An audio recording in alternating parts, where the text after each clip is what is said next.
Salve, salve pessoal, mais um vídeo aqui no canal do Solon, chegando hoje para falar sobre um resumo da rodada 17 do Brasileirão, ocorrida nesse meio de semana. Também vamos fazer um resuminho da tabela, como que está a situação de cada time, quem que é o líder, um pouquinho de expectativa para as próximas rodadas. A rodada começou no sábado, foi uma rodada meio desmembrada por causa da final da Copa América, que não tivemos jogos no domingo.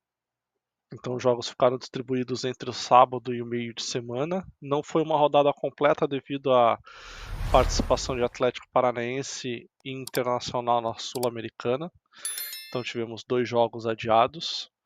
Mas a rodada começou no sábado com o Cruzeiro 2, Bragantino 1, no estádio Independência. Cruzeiro estreando, começando a estrear os novos reforços, Cássio de titular, o Lautaro Dias entrou, Caio Jorge ainda não, mas o Cruzeiro demonstra mais uma vez força, fez 2-0, tomou o gol no finalzinho, Cássio já teve uma boa participação, Cruzeiro já chegando aí aos 29 pontos, atenção nesse Cruzeiro, já vinha falando já há algum tempo em outros vídeos sobre a expectativa de melhora desse Cruzeiro, principalmente se mantivesse o técnico Fernando Seabra. Falou-se muito de Cuca, outros nomes, mas o Fernando Seabra foi mantido no cargo, está fazendo um bom trabalho. O time do Cruzeiro já era bom, já apresentava bons resultados antes dos reforços. Agora, com os reforços, a expectativa é que se esse time acertar, ele vai brigar sim pelo título, porque está uma distância ainda não tão grande. É uma distância razoável, mas não é uma distância impossível de alcançar. E o Cruzeiro não tem nem Copa do Brasil, nem Copa Sul-Americana. Então é um time que vai possivelmente jogar sempre numa intensidade alta e com jogadores descansados. Então é um forte candidato, pelo menos ao G4. Mas eu acredito que o Cruzeiro, ainda até o final do campeonato, vai brigar sim nas primeiras posições. Na Fonte Nova, também no sábado, aí o resultado, para mim, a maior zebra da rodada foi Cuiabá 2, Bahia 1. O time do Rogério Ceni ainda oscila bastante, alterna ótimos resultados com resultados ruins. E o Bahia, eu acredito que vai brigar pelo G4. Não vejo um time para brigar pelo título nessa temporada, mas é uma SAF do Grupo City. Acredito que próximos anos vai consolidar o trabalho do Bahia. E é um time que vamos falar muito sobre briga por taças nos próximos anos. Para esse ano, acredito que ainda não. Não está na Copa do Brasil, não tem Sul-Americana. Então o Bahia é focado somente no brasileiro, mas eu acredito que vai ser um time que vai brigar pelo G4. Por que eu penso isso ao contrário do Cruzeiro? Porque eu acho que o Cruzeiro tem peças melhores com os reforços do que o Bahia. O Bahia tem um time mais homogêneo, mas quando troca as peças a distância é muito grande ainda. E ainda o desempenho do Bahia oscila um pouco mais do que o do Cruzeiro. Muitos jogos chaves do Bahia, o Bahia perde. Por exemplo, o jogo contra o São Paulo, o Bahia tomou um 3-1 categórico, e era um jogo que o Bahia vinha melhor que o São Paulo, então era um jogo que o Bahia deveria somar pontos. O jogo contra o Palmeiras praticamente foi dominado pelo Palmeiras, perdeu o jogo contra o Flamengo, então são jogos que o Bahia não consegue somar pontos. Tudo bem que esses 3 jogos foram fora de casa, mas são jogos que poderia pontuar, para não precisar ter a obrigação de no segundo turno ter que ganhar esses jogos. Então por isso que eu acho que o Bahia, diferentemente do Cruzeiro, tem menos chances de título, até porque o Cruzeiro tem um jogo a menos e está encostado no Bahia. O Juventude Atlético Mineiro 1-1, um dos 2 jogos que teve o mando de campo vendido pelo Juventude. O jogo ocorreu no Mané Garrincha. O próximo jogo do Juventude, que é contra o São Paulo, também ocorrerá no Mané Garrincha. Eu não gosto muito desse tipo de prática, na minha opinião devia ser proibido a venda de mando de campo. Entendo a questão dos clubes precisarem de dinheiro e etc. Mas Juventude, por exemplo, já com uma boa campanha, deixa de ter uma força maior que é o fator casa por um dinheiro que não salva o clube, ajuda, mas não salva. Então, não acredito que seja bom nem para o clube que vende, muito menos para os outros clubes que acaba perdendo a isonomia do campeonato, já que dois times vão jogar contra o Juventude fora de Caxias, enquanto os outros vão jogar sempre em Caxias do Sul. Acredito que isso sim é uma vantagem para quem joga de visitante lá. O Atlético Mineiro teve essa vantagem e não conseguiu aproveitar, e o São Paulo vai ter essa vantagem no fim de semana. Espero, né, que em outros anos essa prática não ocorra de venda de mando, mas a gente sabe como funciona esse tipo de coisa, nunca vai para o regulamento. Juventude acabou perdendo o técnico, Roger Machado saiu do Juventude, fazia um ótimo trabalho no Juventude, foi para o Internacional. Juventude já contratou o Jair Ventura. Acredito que o Juventude nas escolhas de técnico tenha acertado. Trouxe o Carpini subiu o time para a primeira divisão. Carpini foi para o São Paulo, depois trouxe o Roger Machado, que estava esquecido. O Roger Machado fez um bom trabalho e agora perde o Roger Machado para o Internacional. O Juventude aí fazendo de tudo para manter um bom trabalho, mas os trabalhos estão sendo sempre interrompidos. Então, o caso do Juventude é muito emblemático para mostrar que o técnico, quando é mandado embora, não pode ficar chorando porque teve um trabalho interrompido, porque quando eles estão num time menor e recebem a proposta de um time maior, eles não pensam duas vezes em sair para ir para o time maior. Então, quando forem mandados embora dos times, somente dos times grandes, não dá para ficar na choradeira de que teve o trabalho interrompido. Aí passamos para terça-feira, Corinthians 2, Criciúma 1, de virada, bom resultado para o Corinthians. Resultado ok para o Criciúma, é um resultado quando você olha o começo do campeonato, você não pensa que o Criciúma vai ganhar do Corinthians na Neoquímica Arena, mas pela circunstância do jogo, o Criciúma lamenta muito o resultado porque tinha vantagem no placar, jogava melhor que o Corinthians e acabou levando a virada. Um jogo que, se o Criciúma somasse pontos, impediria o Corinthians de se aproximar na tabela, mas água passa. Agora é pensar nas próximas rodadas. Corinthians chega aos 15 pontos, encosta no Vitória, mas continua na zona de rebaixamento. Já na quarta-feira, Atlético Goianiense 0, Vasco 1. Vasco confirmando o viés de alta.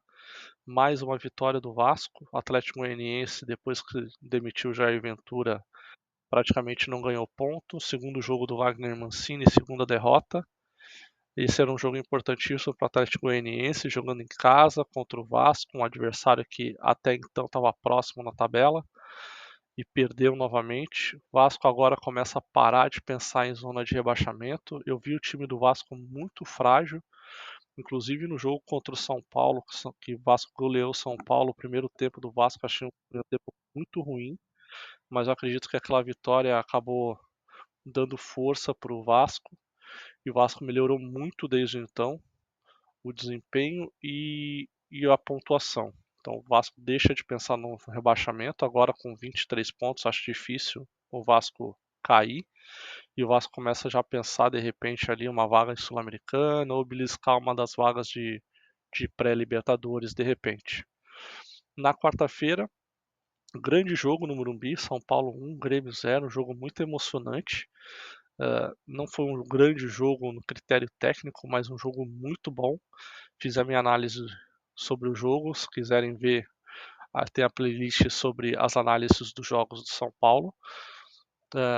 São Paulo lamenta muito a perda do Alisson, grande pilar da equipe, que teve uma contusão terrível. Acredito que pela cena ainda foi menos grave do que poderia ser. Dava para ter certeza que era algo grave pela forma que ele caiu, mas ficou concentrada a lesão no tornozelo. Poderia ter tido ali um rompimento de ligamento do joelho que não se confirmou, mas teve a fratura, teve rompimento de ligamento, teve questões no ligamento do tornozelo. Fim de temporada para o Alisson. E o São Paulo vai ter que correr atrás de reforços. Grêmio que não teve Renato Gaúcho na beira do campo devido a uma gripe. mas que teve um segundo tempo muito bom. Primeiro tempo horroroso do Grêmio, o segundo tempo muito bom. Foi inversa a atuação dos dois times. São Paulo, primeiro tempo muito bom, segundo tempo muito ruim. E o Grêmio com o primeiro tempo muito ruim, o segundo tempo muito bom. Soteldo, para mim, foi o grande nome do jogo. Fez de tudo na ponta esquerda, jogou muito Soteldo. O Grêmio teve um desempenho muito melhor do que os últimos jogos. Ainda acredito que com o Renato o Grêmio não vai cair, pelos 2 jogos a menos, mas pela atuação do time, pela capacidade que o Renato tem de concentrar o time e fazer bons jogos. Ainda não vem fazendo bons jogos, mas já fez 45 minutos muito bons que podem dar uma esperança para o torcedor gremista de sair em breve da zona de rebaixamento. Na quarta, também às 9h30, aí o grande jogo da rodada, Botafogo 1, Palmeiras 0. Para quem viu o jogo, consegue perceber que a gente reclama muito do Campeonato Brasileiro, o nível dos jogos, muita gente fala sobre, bate nessa tecla que realmente muitas vezes os níveis dos jogos são ruins, mas eu posso dizer que esses 2 jogos, São Paulo e Grêmio, Botafogo e Palmeiras, no quesito intensidade, não perdem nada para jogos de grandes ligas. Inclusive, eu acho que os 2 jogos foram melhor do que as 2 finais de continentais que tivemos. Tanto o final da Euro quanto a final da Copa América não foram próximos da qualidade desses 2 jogos. Botafogo e Palmeiras, então, foi nível Premier League, foi um jogo muito bom mesmo, muito bom. Botafogo com um time muito forte, muito intenso, muito rápido nas pontas. E aí a gente fala muito dos técnicos que adoram os pontinhas, né? A gente fala, por exemplo, Tite, Dorival, gosta de jogar com pontas, mas Botafogo e Palmeiras podem jogar com pontas. Palmeiras com o Estevão, que é uma joia, um craque, e o Botafogo com o Luiz Henrique, que acabou passando por cima do Murilo, que é um zagueiro muito bom, no lance do gol do Tiquinho. Aí a gente vê que são times que podem jogar com pontas, porque tem pontas de realmente qualidade que fazem diferença.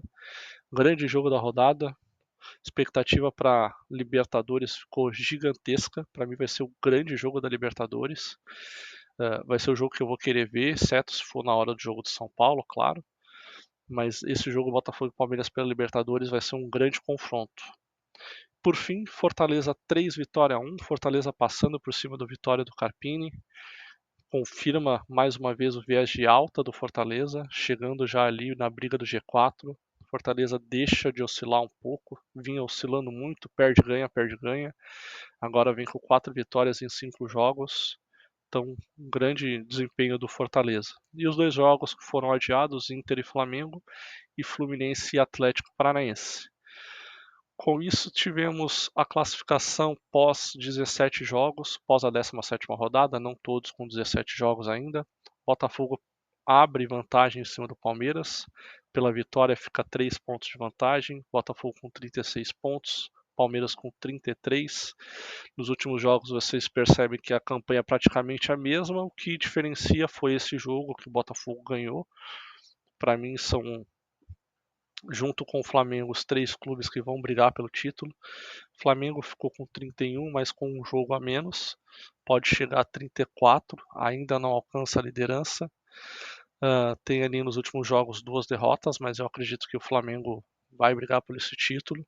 Só chamo a atenção para um detalhe: Botafogo, Palmeiras e Flamengo têm confrontos difíceis na Copa do Brasil. Vou fazer um vídeo sobre o sorteio da Copa do Brasil também. Então são times que vão possivelmente poupar no Brasileiro. Não sei o quanto isso pode afetar na tabela, mas pode abrir espaço para os clubes que estão mais abaixo chegarem na mesma pontuação. De qualquer forma, acho os 3 times mais fortes do campeonato. Acho que vão ser os que vão brigar até o final pela liderança, mas esse ponto, principalmente agora em agosto, que vai ser o mês da loucura, que vai decidir a vida de muitas equipes no campeonato, esse mês pode afetar muito a pontuação do brasileiro desses 3 times. Palmeiras e Botafogo se enfrentam na Libertadores e Palmeiras e Flamengo se enfrentam na Copa do Brasil. Flamengo ainda tem um confronto difícil com o Bolívar, vai pegar altitude, e o Botafogo pega o Bahia, que é um time muito forte, e o Palmeiras pega o Flamengo na Copa do Brasil, obviamente.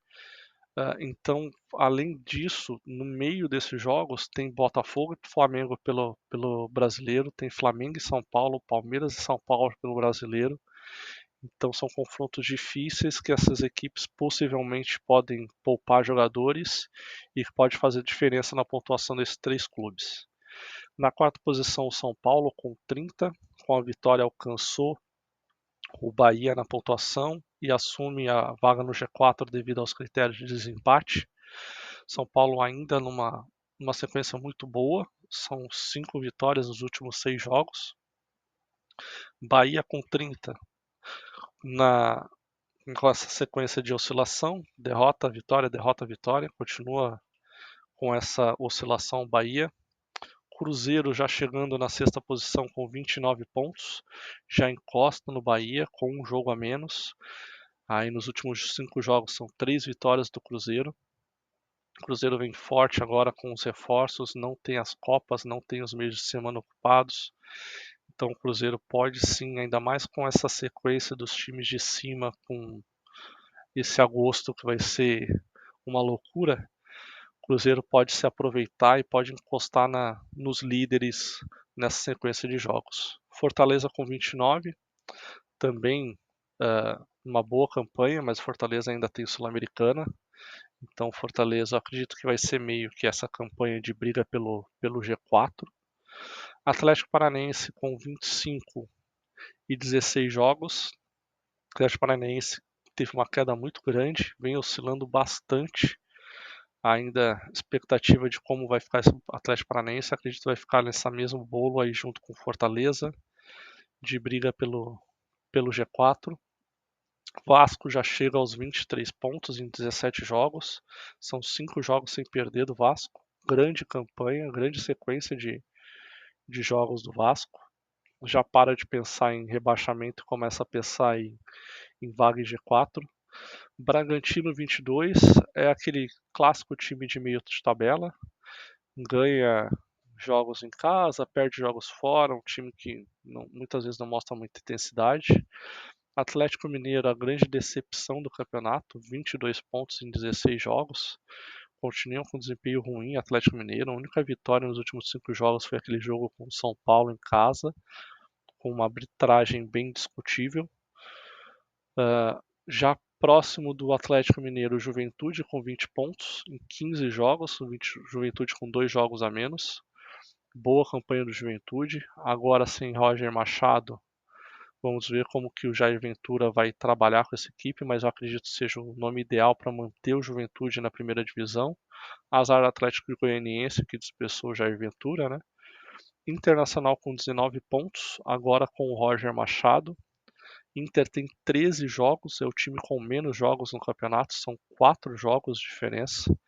A questão é que o Inter tem jogos de Sul-Americana nos meios de semana, então vamos ver como o Inter vai lidar com essa sequência de jogos. Acredito que eles vão tentar priorizar o brasileiro para recuperar. Se o Roger Machado conseguir acertar esse time do Internacional, aí pode sim brigar pelo G4. E acredito que brigue sim pelo G4. Eu não acho que o Inter vai ficar nessa posição de 12º, 13º. Acho que o Inter vai melhorar a produção ainda. Criciúma com 17 pontos em 15 jogos. Boa campanha do Criciúma, mas acende o sinal de alerta. São 3 jogos sem vitória. Empatou com o Fluminense em casa. Foi um resultado ruim. Deixou empatar no final do jogo. E perdeu do Corinthians fora. Então são 2 adversários ali de baixo que não somou ponto. Quer dizer, somou 1 ponto. O Criciúma poderia ter somado mais pontos. Ligam uma luzinha amarela ali pro Criciúma. Cuiabá com 17 pontos também, mais em 16 jogos. Cuiabá venceu o Bahia, então ótimo resultado. Ficou fora da zona de rebaixamento nessa rodada. Tem um jogo a menos. Então o Cuiabá também entra nessa lista de clubes que brigam contra o rebaixamento. Eu acredito que de Criciúma para baixo todo mundo vai continuar brigando até o final do campeonato para se manter na Série A. Vitória com 15 pontos. Vitória aí com uma vitória nos últimos 5 jogos. Acende um sinal bem laranja no Vitória, de queda de desempenho. Já vi o Corinthians empatado, com a mesma pontuação e a mesma quantidade de jogos, a única diferença é o número de vitórias. Mas aí a gente sabe que um time grande tem muito mais possibilidade, principalmente em casa. Somente o Corinthians em casa é muito mais forte do que o Vitória em casa. Então, sinal bem laranja para o Vitória nesses últimos jogos. O Grêmio com 11 pontos, 3 derrotas seguidas, mas esse segundo tempo de São Paulo dá um pouco de alento, além dos 2 jogos a menos. Vamos ver como o Grêmio vai lidar aí nas próximas rodadas, principalmente que o Grêmio tem Copa do Brasil e tem Libertadores. Vamos ver se o Grêmio vai querer priorizar o brasileiro para se recuperar ou se vai poupar no brasileiro para apostar nas Copas. Eu não faria isso, eu pouparia os jogadores principalmente na Copa do Brasil. Libertadores eu acho que dá para ir com um time mais forte, mas Copa do Brasil pouparia contra o Corinthians, visando a permanência na Série A. Atlético Goianiense com 11 pontos em 17 jogos. Eu acho que o Atlético Goianiense aí já vem um viés de queda bem alto. Então, acredito que o Atlético Goianiense é o mais forte candidato a cair, junto com o Fluminense, com 8 pontos em 16 jogos.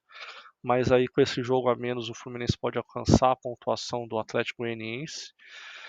Acredito que esses dois são os mais arriscados de queda, junto com o Grêmio, mas o Grêmio ainda tem os 2 jogos a menos, então a gente põe esse adendo. Mas Atlético Goianiense e Fluminense, grandes candidatos a não se salvarem na primeira divisão. Então é isso, esse é o resumo da rodada. Ficamos por aqui. Próximos vídeos falando sobre Copa do Brasil e sobre a prévia da próxima rodada, da rodada 18. Ficamos por aqui hoje. Grande abraço para vocês